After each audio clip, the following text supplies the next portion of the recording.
How to fix Bluetooth keeps disconnecting in Windows. Hello everyone, this is Sabrina here to help you today. So without any further ado, let's get right into the video. First step, go to your start button, then go to settings. After that, go to devices. Go to Bluetooth and other device. And in this Bluetooth, remove all the devices that you have. After that, you will see an option More Bluetooth options. Tap on it. Now, tap on Allow Bluetooth device to find this PC and then select OK.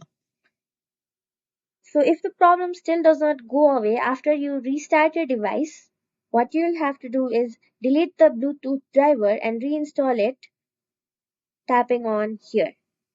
It will give you the option or the step-by-step procedure on how you can reinstall your Bluetooth driver after you have installed it.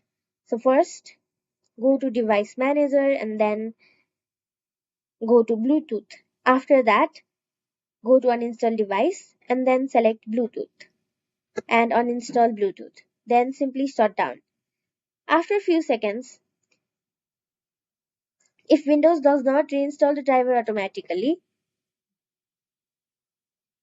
download it manually from some store. So that's how you do it. Thank you for watching this video. Make sure to like, share and subscribe to our YouTube channel. If you got any questions, comment them down and I'll catch you in the next one.